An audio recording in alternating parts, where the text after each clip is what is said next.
Hello, Morongo Basin, and listeners around the world online at Z107.7 FM.com. Here is the Z107.7 Local News for Tuesday, September 3rd, 2024.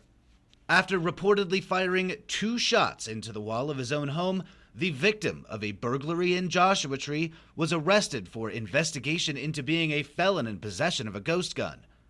On Thursday at around 5:30 a.m., county sheriff's deputies responded to a report of a burglary in progress in the 60,000 block of Sandalwood Trail, where they report they conducted an extensive area check for suspects described as in their 20s and wearing headlamps. The reporting party, identified by deputies as Dennis Heltzel, 53, said that he fired 2 shots from a 9mm gun at the wall towards where he believed he heard the burglars. Deputies say that Heltzel claimed that he was the registered owner of the gun, but they found no record of Heltzel owning a gun. Deputies say that the gun had no serial numbers, making it untraceable and illegal, and they then determined that Heltzel is a convicted felon and prohibited from possessing any firearm. Dennis Heltzel was arrested for investigation of being a felon in possession of a firearm and booked into the Morongo Basin Station. He has since been released on bail. No arrests have yet been made in the burglary. The announcement and presence of a DUI checkpoint in Joshua Tree on Friday night served as an effective deterrent, and no arrests were made. Announced on Thursday by the CHP and shared by Z107.7, the California Highway Patrol's Morongo Basin office set up a sobriety and license checkpoint on 29 Palms Highway and Bon Air Road from 7 p.m. to 1 a.m. The CHP reports that they screened 462 vehicles. 11 people were evaluated for driving under the influence, but throughout the evening, no arrests were made. The CHP provides the media and members of the public information about scheduled sobriety checkpoints ahead of time, though they don't release the specific times and locations until just before they begin. The CHP says that when the public is made aware of checkpoints ahead of time, that alone can deter drivers who have had alcohol or drugs from getting behind the wheel, making the roads safer for everyone, especially on a long holiday weekend. The town of Yucca Valley has canceled tonight's regularly scheduled meeting of the town council. The town issued a statement saying that the meeting was canceled due to a lack of scheduled agenda items. The Yucca Valley Town Council will meet next on September 17th. The city of 29 Palms has announced that they have canceled tonight's regularly scheduled meeting of the 29 Palms Planning Commission. The city of 29 Palms did not provide a reason for the cancellation. The Planning Commission will meet next on September 17th. The interconnect communications tower proposed for Morongo Valley continues to be controversial among local residents. The development project, which includes grading of access roads and ancillary facilities beyond the tower, is now in the 30-day public comment period, while Interconnect awaits amendments to the California Desert Conservation Plan to, quote, partially retain the existing character of the landscape, according to a recent notice sent to residents. The Bureau of Land Management will be hosting a meeting at 5:30 p.m. this Thursday at Covington Park's multipurpose room to give residents a chance to voice concerns. Reporter Gabriel Hart chatted with Morongo Valley community members Sarah Fernandez and Eric Hallman, whose property reaches right up against the proposed site.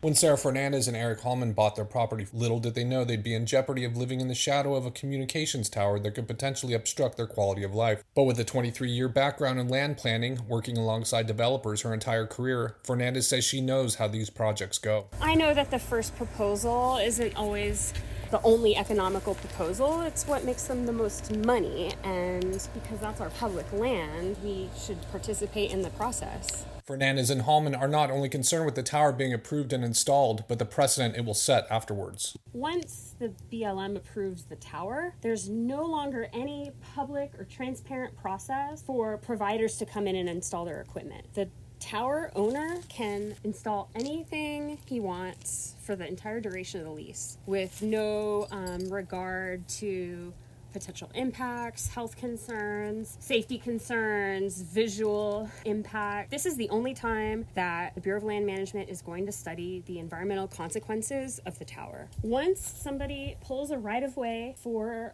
some kind of utility and installs a tower, then anybody else can propose something similar within that same area, and the BLM will just approve it because they would consider that to be consistent with what's already there. Fernandez says the most surprising element of the approval process is that BLM must amend the designation of that land. BLM will have to downgrade the land use designation, removing the protections they put in place. Fernandez says that part of Interconnect's claims is that their tower will bolster the area's broadband connection, citing the Morongo Grade's dead zone. Yet the proposed site is desirable for its high elevation, and that wireless relies on line of sight to connect points. After studying the tower using exact coordinates and data to model on Google Earth, Fernandez concluded the line of sight wouldn't reach the steep winding canyon of the Morongo Grade. To take it back home, Fernandez and Hallman say property value for affected residents could drop significantly from being within the tower's proximity, a major concern when their home is currently in need of repairs, or worst case scenario, if they would ever need to sell. I can't imagine someone paying, but once that thing's built, paying half as much of the value currently, okay, at least half. I mean, big buzzing thing right there. We would, not only would our equity just evaporate, we would not be able to sell our house. To educate community members for the upcoming BLM meeting in Covington Park at 5:30 on September 5th, Fernandez has written up comprehensive bullet points, citing negative effects the tower will have on Morongo residents, which you can read at a longer version of this story at Z107.7fm.com.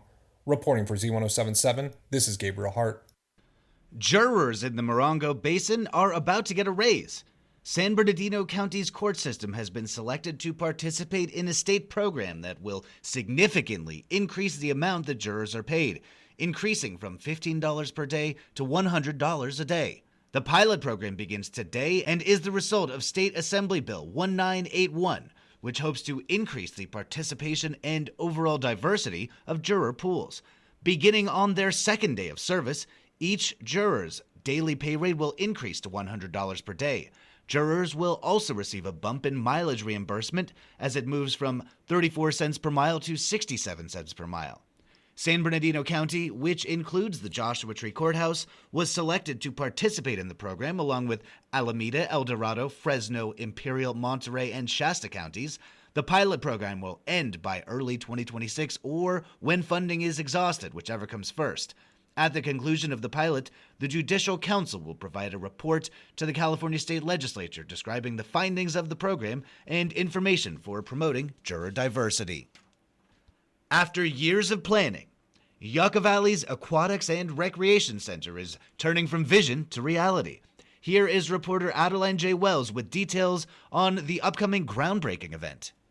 The town of Yucca Valley will host a groundbreaking ceremony for the new Aquatics and Recreation Center on Wednesday, September 11th. Also called the Yucca Valley Arc, the facility will span 40,000 square feet and integrate with existing resources at Brem Park. Its state-of-the-art amenities include 3 pools, a therapy and fitness space, an indoor gymnasium, administrative support offices, locker rooms, and more. HMC architects designed the building by pulling inspiration from the desert landscape, climate, and history. Attendees at the event will hear from several keynote speakers, including Mayor Robert Lombardo, San Bernardino County Board of Supervisors Chair and 3rd District Supervisor Don Rao, and former 42nd District Assemblyman Chad Mays. The groundbreaking event will be held at 11 a.m. off Little League Drive in Yucca Valley, with parking at the Tri-Valley Little League facility. For more information about the Aquatic Center or the groundbreaking ceremony, please visit the town's website at yucca-valley.org. Reporting for Z107.7, this is Adeline J. Wells.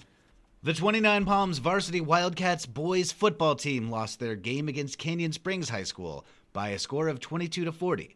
The Wildcats next play on Thursday at Victor Valley High School. The Yucca Valley High School Trojans hosted Rancho Christian on Saturday night. The Trojans lost 41-44. Yucca Valley High School will host Serrano High School on Friday night. That's our local news. Hear local news 7 times a day, 7 days a week at 7, 8, 9, noon, 4, 5, and 6. If you hear about news happening, let us know. Email us at tips@z1077fm.com. Reporting for the Morongo Basin News Leader, the award-winning Z107.7 Local News, I'm Jeff Harmatz.